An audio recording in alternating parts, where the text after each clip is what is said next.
Hello, everyone, and welcome back to another episode of the Psychosocial Distancing podcast slash book read, where we tackle some application and supplemental information in social psychology. I'm one of your hosts, Daniel Chadbourne, and with me, as always, is Thomas Brooks. Hello. And with us today are two special guests who I think we're both quite nervous about. Probably the most professional individuals that we've had on our podcast so far, especially when you compare us to us and Dr. Plant. Doctors Eva Katzarska-Miller and Dr. Stephen Reysen. Hello. Hello. And so we'll let you introduce yourself.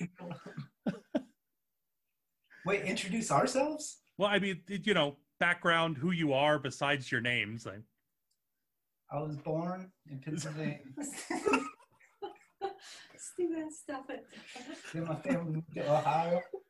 Then we moved back to Pennsylvania.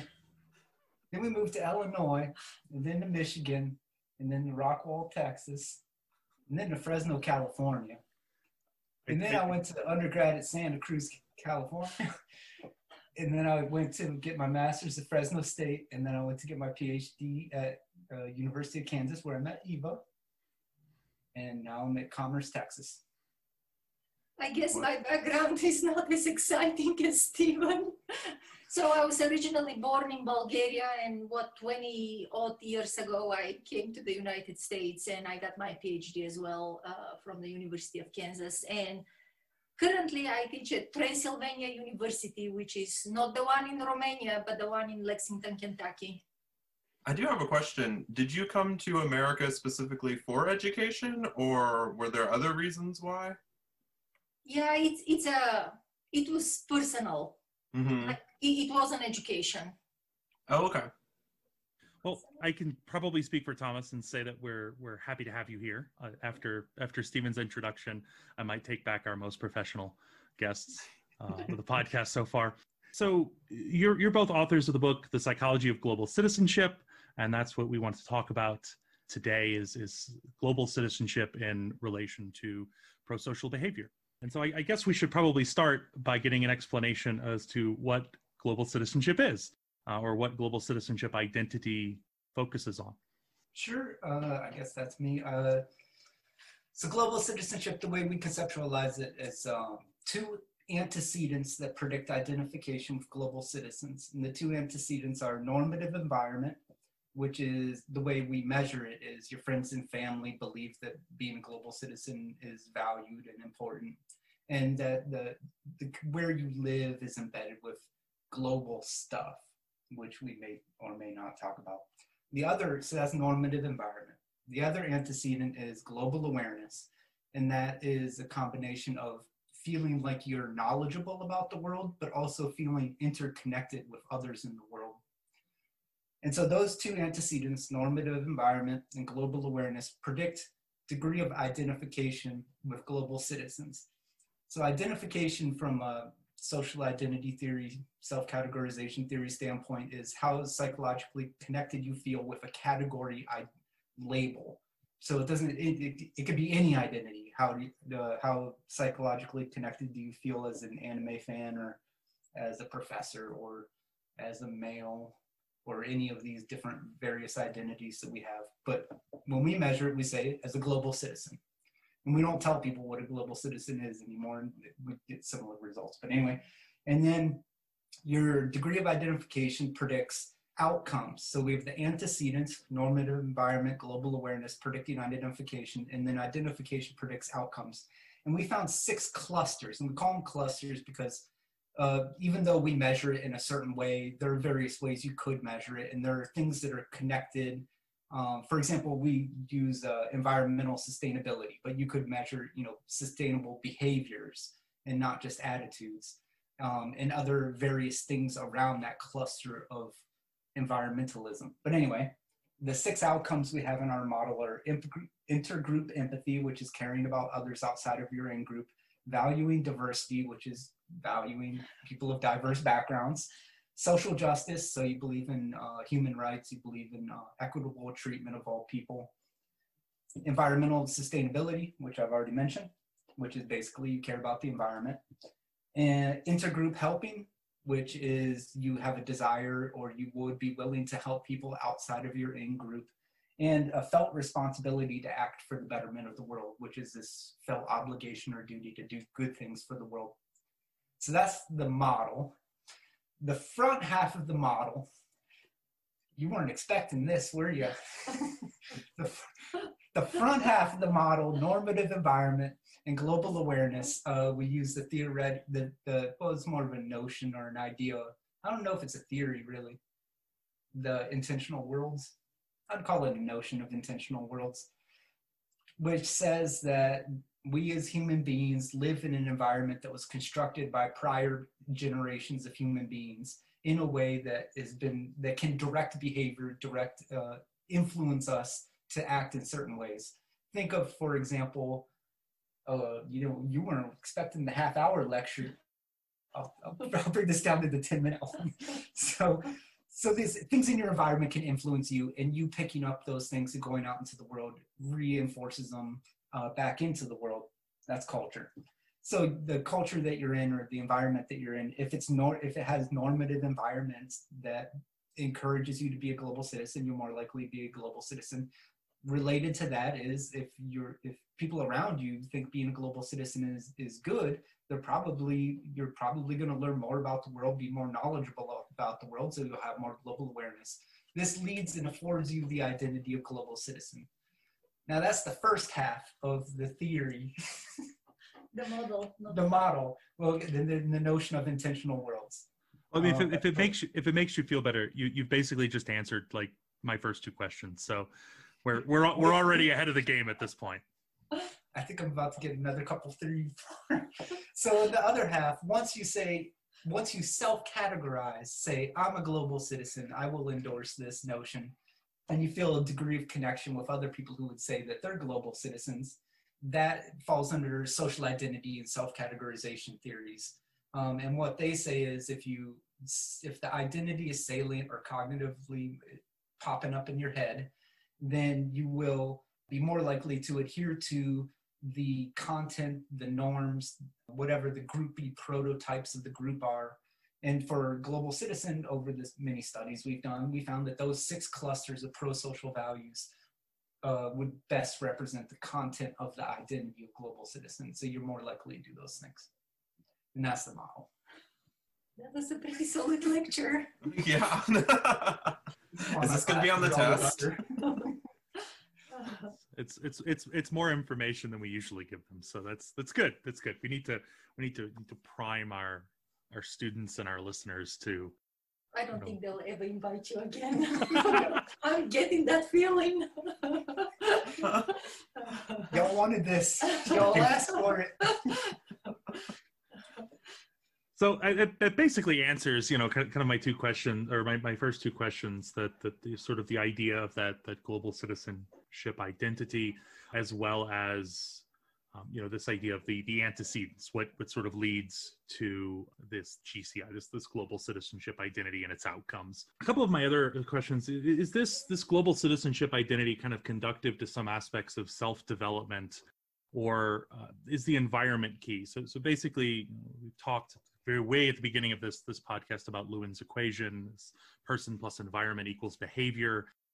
If all of this is kind of the view of the environment, is there maybe something about the person to kind of add a little bit of that, sort of personality into the environmental influence that might increase global citizenship identity, or are we seeing a far more slant in the environmental side? Should I answer that? Okay, so I guess we would argue that probably the normative environment or the environment is stronger than personality. However, maybe looking at the big 5, like openness to experience might be, so people who are more likely to be high on openness to experience might be also more likely to endorse or identify with the global citizenship. But besides that, I don't think that any other of like the 4 traits will fall into that. So we're social psychologists, and definitely I think that we are much more proponents, and even in the data that we have, right, will support that the normative environment is stronger in predicting whether you will identify as global citizen or not. So that's why I put it in the model. Have y'all found kind of, because y'all have been working on global citizenship for a while now, like A decade. yeah, so have y'all seen like a difference in the normative environment over that period of time? Because we get a lot of conversations about things like political nationalism or like living in America like in 2020. Is there a difference between now and beforehand that's influencing this that y'all noticed? We haven't measured any difference, but I definitely would say that the world is becoming more global, even now, through technology, translation. I think there are so many things that we can unpack here, right? So you said the world, but like at the same time, look at like the trends in like in authoritarianism that exist in all over the world. So to say that the world is becoming more global at the same time with those trends, like there's a conflict in what you're saying. So on one hand, yes, maybe. So for example, there is the so-called World Value Survey that, when did it start? In the 80s? A little while ago. So they would collect, like across different nations, they would collect data. And there's a new wave, the sixth or the seventh wave is coming now in 2021. And you can see that in waves like 5 and 6, so the most recent ones, the question of, they don't use global citizen, but they use world citizen pops up. Before that, it doesn't exist. So that tells us that at least maybe scientists or in academia, we see that concept existing more and more in the world. But how it's manifested, I think, might differ from one cultural space to another, right? Yeah. Even although there have been a lot of studies where they just ask people define a global citizen or describe what a global citizen is. And pretty much anywhere in the world, you'll see little differences, but you see a lot of consistency. It's a lot of people who care about the environment, the people who want to go out and save the world type responses. And so you get those in Pakistan and you'll get them in America. Oh, no, but there are differences. Oh, there's small differences. And the differences are very much driven by the cultural space and what's salient there. So, like, for example, one of our earliest papers looked at global citizenship in the United States, Bulgaria, and India, right? And we found, like, for example, in Bulgaria, and especially at the time when we did it, being able to travel outside of it was so important to people that one of the key characteristics of global citizenship that they defined it was being able to travel outside of the country. We didn't see that with American participants because it's easy to do that here versus there. So kind of what Thomas was getting at is that there does seem to be this greater globalization, that we're more interconnected than ever. We have things like the internet. However, there are places where we might be seeing sort of kind of a reactance or a pushback, but that may also be perceived. It may tie into culture because we're still seeing, or you're still seeing these similarities, these kind of standard trends and people identifying, regardless of the fact that they might still perceive the United States as much less global or much less global leaning in 2020 as opposed to past years. And it's also, I think, driven by the young people, because the younger individuals tend to identify more strongly with being global. And they also tend to be more liberal. Yeah, so let's bring that in, right? So in multiple of our studies, we find very much that global citizenship is highly correlated with liberal political ideology. And it kind of makes sense because even if you look at the model, if you look at the outcomes, antecedents and outcomes, consequences, right? They are very much things that are positively correlated with liberal ideology, right? But again, that is because the majority of our samples are US participants. We will not argue that might hold for the whole world or for different countries, right? In other cultural spaces, you might see different correlations, but for the US, definitely, we see a very high correlation between liberalism and global citizenship. I remember once we submitted a paper and we were calling the outcomes, valuing diversity, social justice, environmental sustainability, and we were calling these prosocial outcomes. And one of the reviewers was like, "Is this prosocial?" You remember that? Oh, he questioned if those were prosocial. Yes. Oh. Would everybody see those as pro? It just sort of clicked that it's the pro side of things. Yeah, that's and again, like who you would think, like who wouldn't see things like us getting along, but yeah, there may be some divide there. I'd say if you worry about bringing some of that in, you haven't heard Thomas talk about stuff on this podcast before. Oh yeah, no, politics is on the table. So kind of the three big things that I tend to look at, and I like to ask our guests when it comes to information that they're experts on, are first, what's probably the biggest misconception that you would find, I guess, from an outside perspective, or even from within the psychological community concerning the global citizen identity literature? Is it me? Sure, you can talk about that. Thomas said everything is on the table, so talk about that. So we get this. Okay. In the literature, there's this one person named... This one person, go ahead. You're gonna get us canceled, Stephen. We got Dr. Plant to talk a little bit about Ferguson, but he was very, very tempered and very diplomatic when he did. Very diplomatic. You don't need to use names. Just It's okay. You could say that there was this person in the research. Yeah. Okay, probably in the early days of this research, the big controversy was, well, global citizen doesn't matter because it's unreasonable because there's no way we don't have a one world government. You can't be a citizen of the world. You can't have a passport to the world. And I would add to that, it is because it starts from political science perspective, right? Mm-hmm. Versus, which is very different from what we are arguing from a psychological perspective. So yes, from political science or political perspective, yeah, probably you cannot be global citizen in terms of, yes, having a passport, a world passport or whatever. Mm-hmm. But we're not talking about that at all. We're talking about the psychological construction, right? The psychological identification with the category, which is very, very different. Yep. And so another one that I saw by somebody who goes unnamed is that because the other large area, so that was the early days, was the political people, political science people. And then the education people have always been into this. To some degree, and it's exploded in recent years.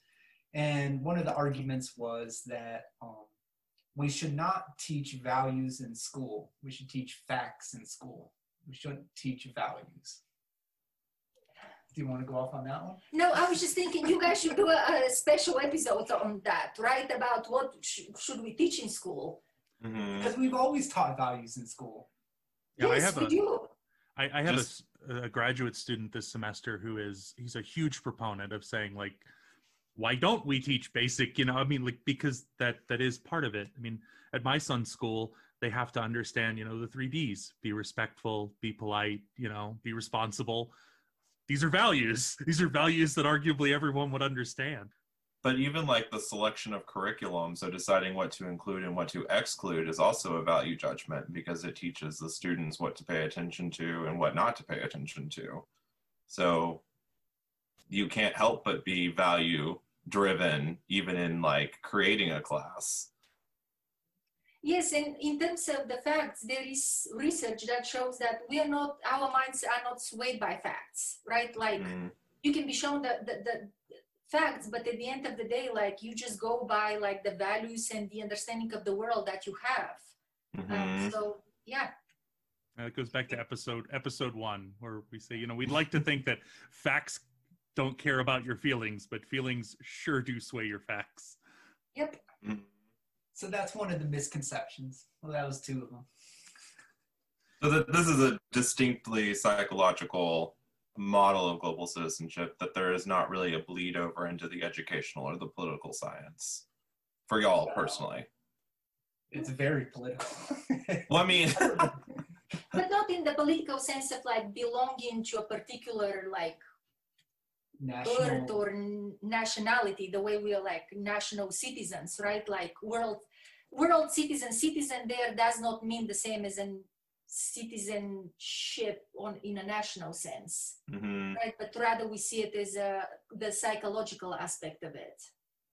Yes. It's kind of like you said before, that most of the research is kind of American-centric, and so there does seem to be a liberal leaning. But in a country where you would see this high global citizenship, but there may have more what we would call conservative underlying cultural values, we might see a relationship between that. So in that political sense, it's not really, I guess, sort of tied to that, Mm-hmm. in the same way that a political scientist might view it. Right, and this is probably what I'm going to say is more relevant to what we talked before, but I was just thinking when we were doing the study with Bulgarians and stuff, like, so in one study, for example, we looked at newspaper coverage in the US, in Bulgaria.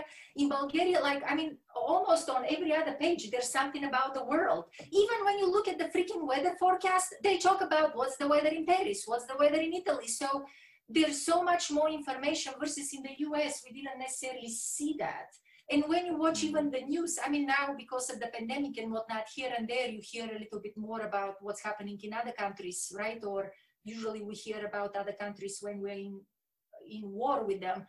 But besides that, there's not necessarily much information or talk about the world versus in the smaller countries that you have to be aware. You have to be aware what's happening around you because you're not powerful, right? Mm-hmm. So I took us in completely different direction. Sorry. Well, I think that kind of gets to what Stephen said earlier about kind of like the cultural context, the antecedent that you need world information to predict this. And I was kind of thinking about living near Dallas, and there are lots of different global communities in Dallas, but you have to search them out because they're very segregated. So like you can live your whole life in Dallas and never go to like the Korean part of town, for example. Even living in a larger city in America, you can still be surrounded by global people, but never come into contact with them. That's a sad thought. Right? With the limitations that we have in our global interactions, I'll use this to segue really terribly into the next question. Not the biggest misconception, but what would you say is likely the biggest limitation of the kind of current, or in this case, decade of global citizenship research? You want to talk about that? Sure. I would say our biggest thing that we should have done and we didn't do and we're still not doing is a longitudinal study. Mm-hmm. In other words, so there are, like, especially in the education literature, right, there is some ideas about how global citizenship identity comes to be. And, you know, I mean, even in our model, we're arguing that there are two antecedents. So if you change the normative environment or if you create more global awareness, people will identify as global citizens. But we haven't seen, like, and I think one of the reasons is, like, I mean, resources and the opportunity to do this type of studies, but like, how would that identity develop, right? So what kind of maybe conditions have to be present there for it to develop? Because, so here's an example, right? For example, students who go to study abroad, we see that as a positive thing, right? Because they're exposed to different cultures and, you know, that will make them kind of more open and so forth. So you might, and there is some research looking at study abroad and global citizenship identification. But at the same time, I've seen a lot of students who go and do study abroad, and they come and they spew the most stereotypic things that you can think of, right? So it can go either way. So why would both of these type of students are sent and they are having a similar experience, but why one would develop that more global citizen identity and the others will not, on the contrary, right? Mm-hmm. So that needs to be kind of parceled out. And as Stephen was pointing out, longitudinal studies can happen with that. We just haven't had the resources and the opportunity to do that. Mm-hmm. Money. We haven't had the money. That we haven't written a grant. So conversely, what's the strongest, like what's the strength of this model? Like why should this be taken seriously, I guess? Like what is the meat for this? It's consistent. It's okay. Pretty much every time we measure this model, we see it. As long as we have a good enough sample, we see it. Yeah, so Okay. we can replicate it multiple times. Multiple times. Multiple times. So there's something to it. But we need to really get at a semi-causal effect, we need to do a longitudinal study. But we've done all the theoretical work in terms of experiments and manipulating the antecedents to see the impact on global citizenship. So we did the theory work, now it's the hard work. Mm-hmm. So is there some aspect about the global citizen identity research published or presented that you feel that you never get to talk about, but really would like to, or that you don't get to talk about enough? There's something that you would say, like if you could talk about anything about the research outside of the general stuff, what might it be? People really wanted to talk about unidentified flying objects. Oh, yeah. Let's do it. On you, Daniel. Yes, let's do I'm it. going to put it on you. We're going to turn the interview around, Daniel. Yeah. Let's Okay. write your article. So yeah, I mean, we have an article and submitted. It's not in press yet. We're hoping. Should we talk about it? When's this thing come out? As soon, when does the podcast come out? This week. Oh, okay. Yeah. Nobody will steal the idea. Don't worry about it. Nobody listens to us anyway. We've got like, I don't know, a dozen viewers, a couple of my students and my stepdad. So shout out to Oh, him. cool. So, yeah, I mean, I don't know what about it in particular would be.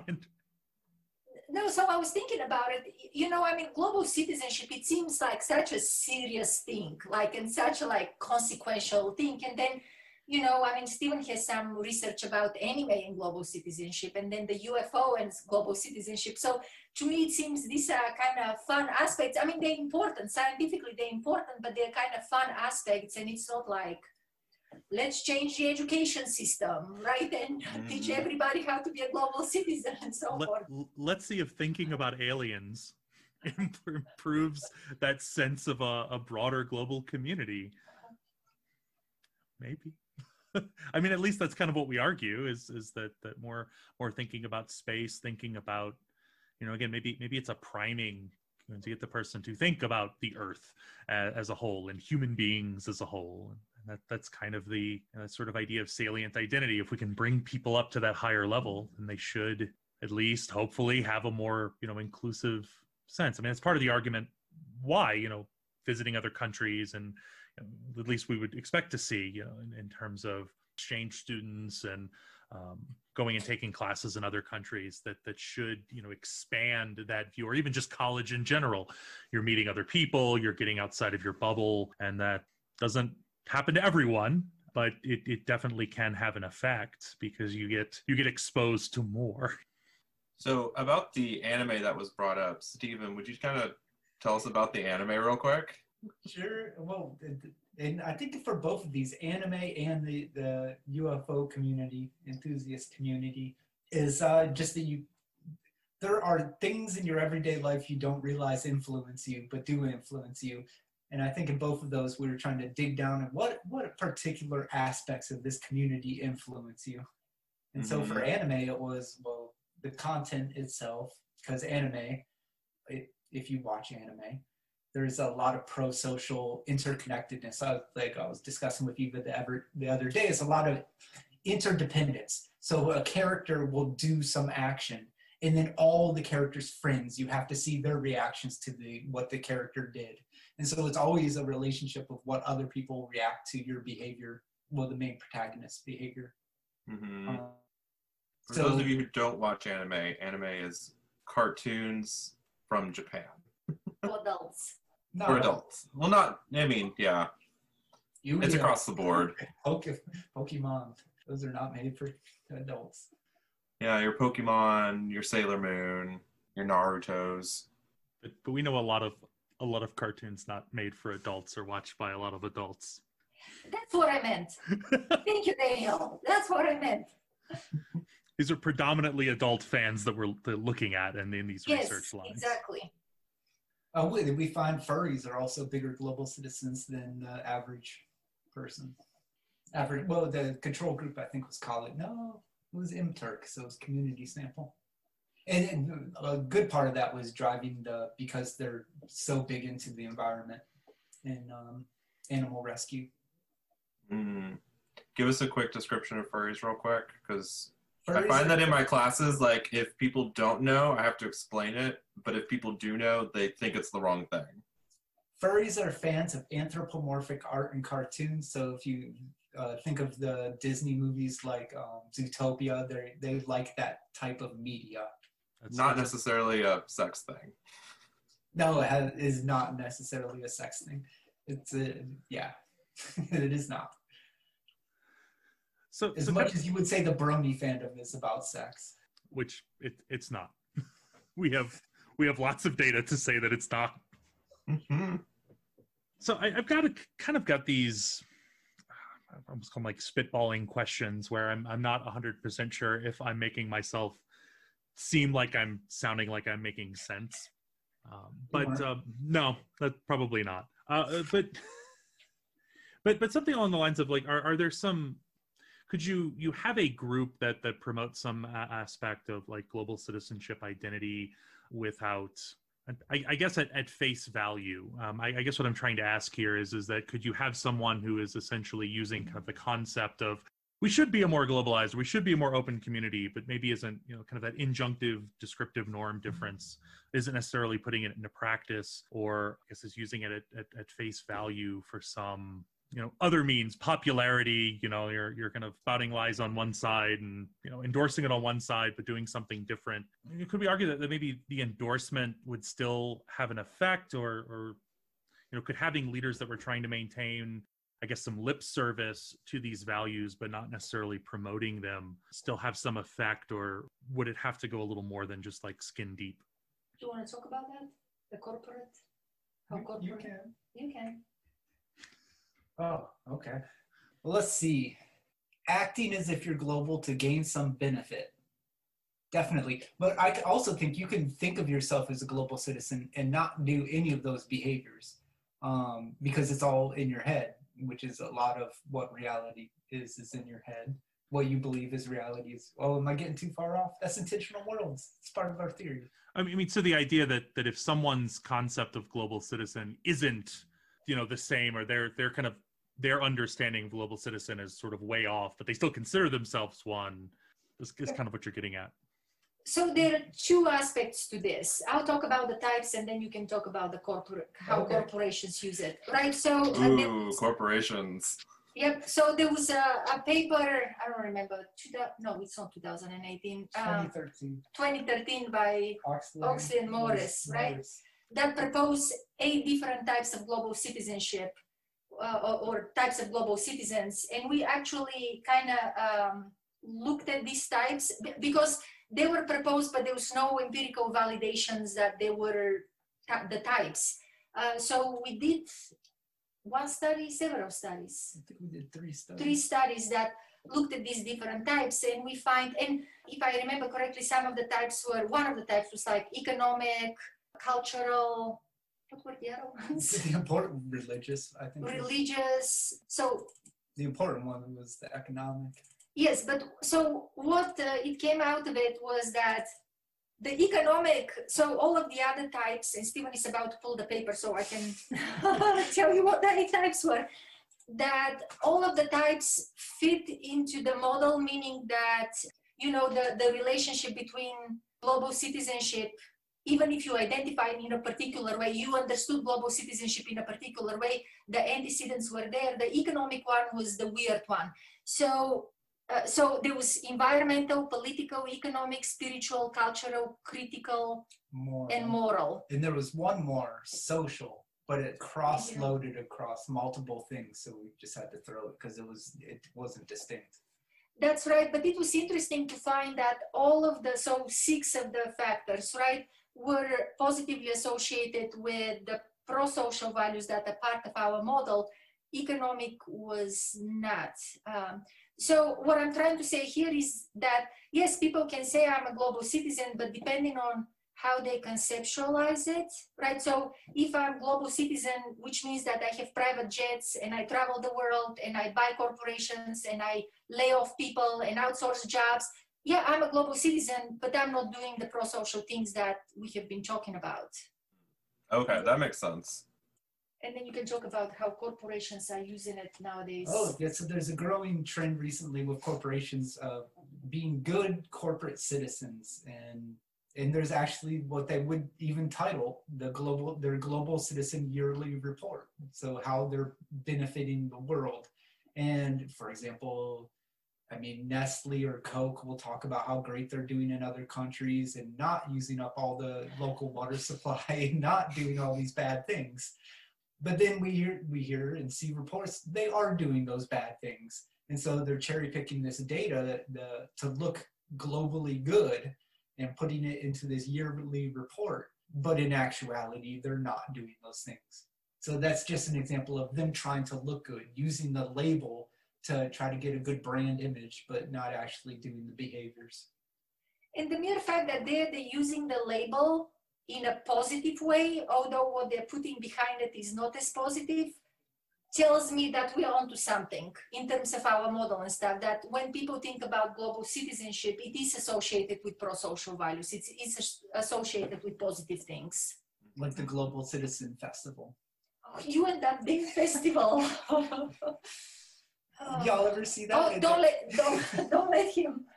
So what they do is they have musical acts, and then they'll have like various activists come on and talk about their NGOs come on and talk about their organizational efforts. And to get a ticket to go to the thing, you have to do some kind of pro-social behaviors to get into a lottery to then get into the concert.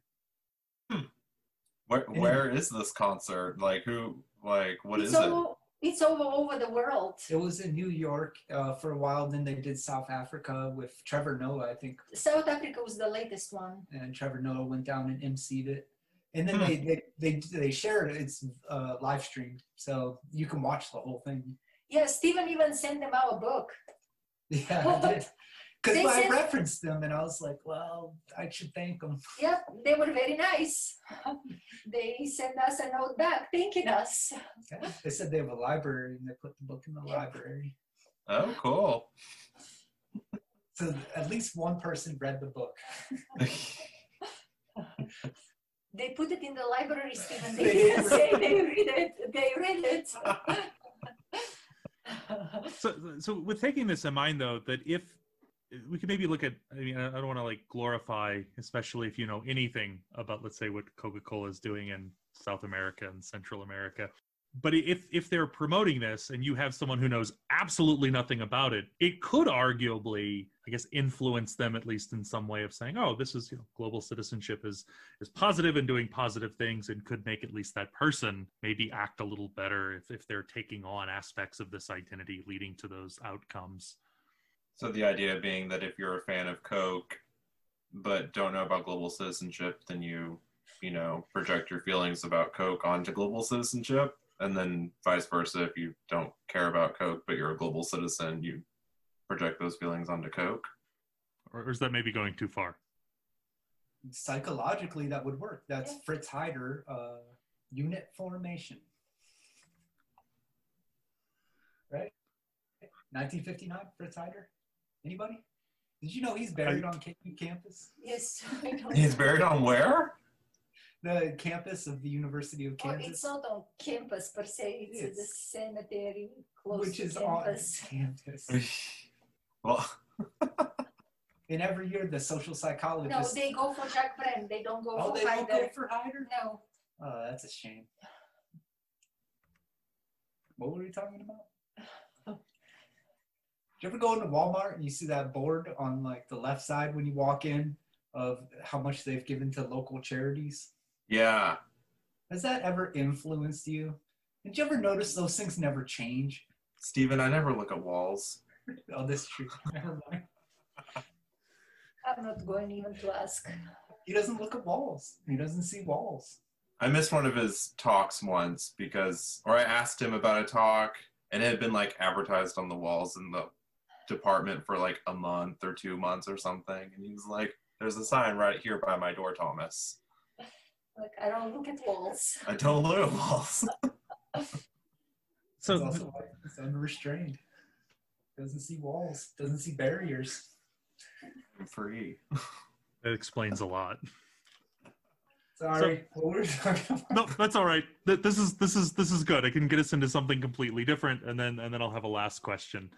So this doesn't apply to global citizenship identity. Maybe it does. Maybe you can find a link to it. But seeing that our tangential theme is prosocial behavior, global citizenship identity, can predict or lead to more prosocial outcomes. I kind of wanted to get your take, or your thoughts on the UC Berkeley studies on the kind of rich poor, or the rich priming. So Health matter. They sit at a crosswalk and note which cars are more likely to stop for people about to walk on a crosswalk. More expensive your car, less likely you are to stop. They prime people with Monopoly. You get 2 dice if you're in the rich category. You get more money. And then they found that these individuals are even more likely to, take candy for children in a future study. And again, then this has been, I guess, kind of your thoughts on maybe how this could apply to something like global citizenship identity, or just your thoughts on it in general, in terms of priming the stereotype of affluence. Well, on the World Values survey, they did look at wealth and identification with world citizen, and it was more wealthy, more global. But this is on a country level, right? It is not necessarily on personal level. And in our research, I don't think we've ever seen a correlation. But then again, we're not getting super wealthy people in our studies. So here's what I'm thinking, why that relationship between wealthier countries and global citizenship exists. One of the questions that I'm really interested is whether global citizenship in a way is a privileged identity, right? So if I have shelter, I'm not oppressed because I'm white, right? And I have a good job, then I can afford to identify with these abstract categories, right? I mean, honestly, and I'm sorry, I'm not sorry, but those of you that do anime research, I think it's such a privileged identity. I think it's such an indulgence, right? Because you have everything else in place. But if you're like struggling to fight for, like, if you're a member of an oppressed group, I think that you will be dealing with the immediate dangers and issues that are relating to being able to stay alive, let alone conceptualize yourself as a global citizen. And I think that maybe that's why, at least that is my kind of speculation, is that in richer countries, you can see that because people don't have to fight for necessities, right? So they can engage in these bigger notions of identifying with global communities, versus in poorer countries, like you don't have the luxury to do that. Mm-hmm. I think I was reading about a study by Gorin, I think that's who she is.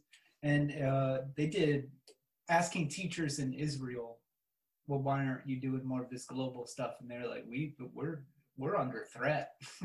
We're under constant threat. We don't have time for that. So that maps with, what I'm saying. I mean, it's that idea too, that if we're talking about, let's say you can become a more global citizen, you get more of those experiences if you can go to college, if you can afford to do these, sort of exchange or distance learning type classes, that you kind of have this ability to do so. It might also be why we see maybe a greater degree of younger students. It's not that it's maybe easier to go to college, but you're almost expected to now, and the loans are a whole nother thing. But this idea that you're able to, but again, if you're worried about, well, I need to put food on the table, well, you're not going to do that. You're going to work. You're not going to go and buy that book to get a broader perspective. You're going to be limited. Yeah, because that's kind of my question, is a lot of the research that we do in psychology is with the convenience college student sample, but like half the population doesn't go to college. So what would global citizenship look like for that other half who like straight up can't go to college or doesn't have interest in college because of like poverty differentials, responsibilities to their families or communities, that they can't move out of their town to go to a university or afford Wi-Fi? You know what you need for that type of study? Money. Money. Yeah, I was going to say some of our studies do have like community samples, but it's again from MTurk or Prolific, which these are people that do have access to like computers and so forth. Might have gone to college. Yeah, and might have gone to college. Yeah, because that was one of the things when the shutdown happened and my classes switched to online. I was shocked by how many people at the community college I taught don't have access to an internet or a smartphone. And like their only engagement with college was in the classroom. I was like, oh man, guys. So like a lot of my work was like figuring out how to get them internet, how to get them a computer, stuff like that. Your university didn't help you with that? Well, the community college, they have a program set up now, like, because they recognized the need, but they didn't realize the need when it happened. And I didn't realize that like a third of my class didn't have a smartphone or internet connection at home. And it kind of gets to the same problem. In order to help all of these people, you need that one thing. Mm-hmm. Money. It also gets at the internet is overpriced in the United States. Mm-hmm. Corporations. Isn't it a lot slower than other countries too? No, it's faster. Is it faster here? Oh, no, here. Yeah, he said that we're slower than other countries. Oh, yeah, we're slower. Yeah. To stick with global citizenship and try to keep us on track for I think a last question. And I guess to cap us off, in a time in which things, apolitical concepts are becoming far more political, or, as you said, even at the beginning of your research into global citizenship, it was still taken very politically. It's still or at least perceived by some as very political. Psychological concept of identity leading to more positive green initiatives, more pro-social actions may actually scare someone, either through some form of identity threat, some reactance, whatever it may be. Why do you think in part this might be the case, and why should something like global citizenship identity not be seen as a threat? Why should it be seen as something generally positive? I mean, outside of its outcomes being generally positive. How do you take the outcomes out of this argument, Daniel? Okay, with the outcomes as generally positive. How could you look at those outcomes and say, those are bad things? I don't want people to have empathy or value diversity or care about social justice or the environment or helping people. I mean, do you know what country you live in? You said you had that one reviewer who said, are these pro-social? Yeah, I couldn't believe that. I remember that even to this day. I still think about that. Well, I mean, there's if we want to talk about this in, I guess, current 2020 sense. I mean, we have an argument at the governmental level as to whether or not things like racial diversity training and anti-racist training is a good thing, and why it needs to be removed.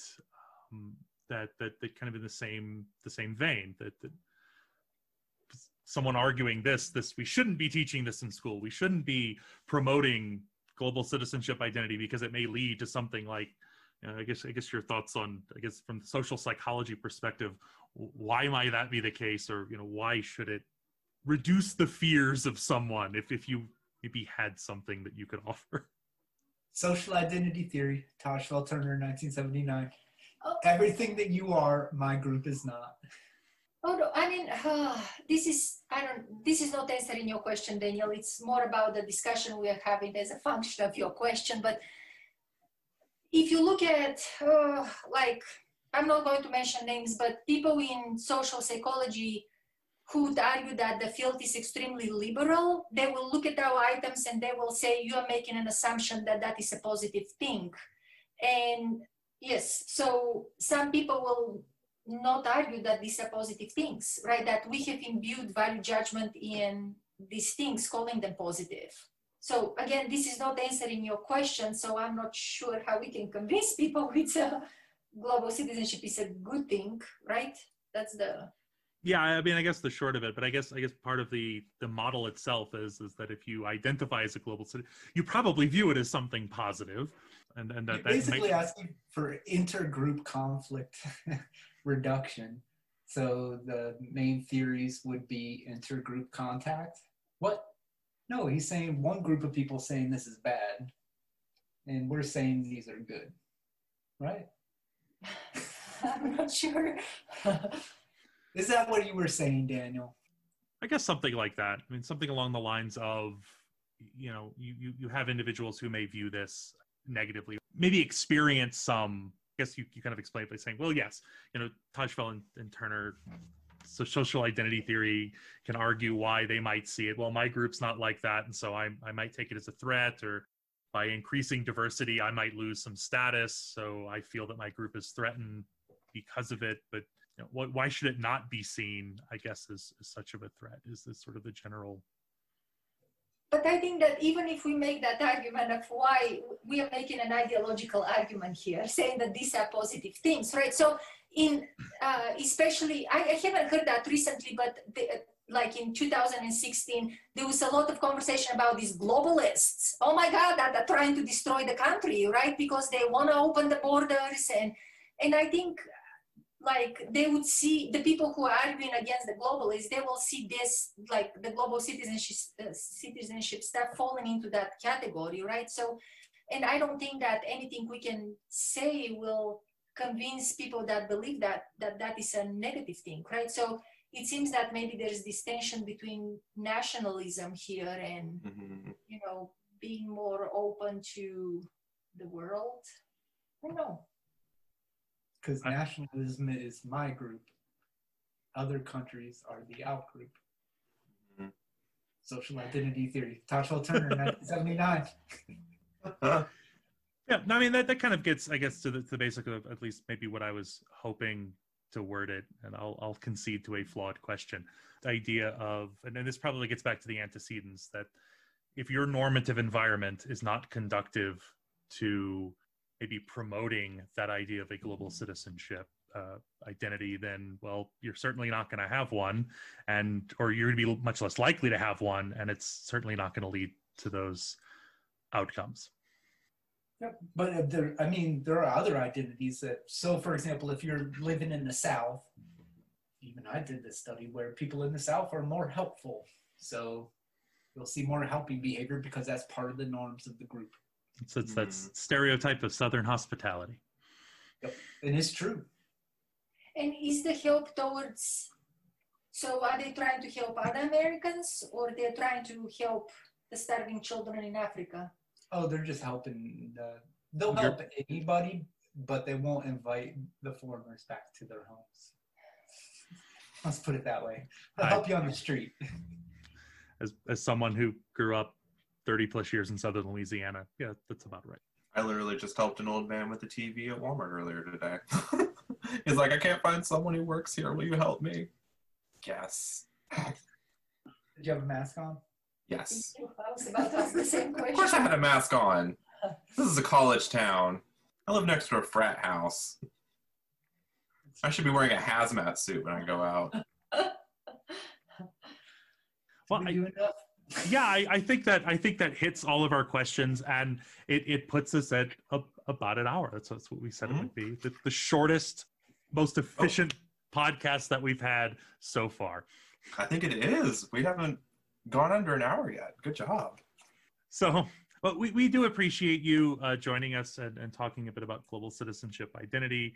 Maybe I don't know if I should apologize for getting us on more political tangents, but it happens. Not at all. No. Thomas gets us there very often. So I tend to be very, I guess, streamlined, and I watch what I say because I spent 8 years teaching in Southern Louisiana. So.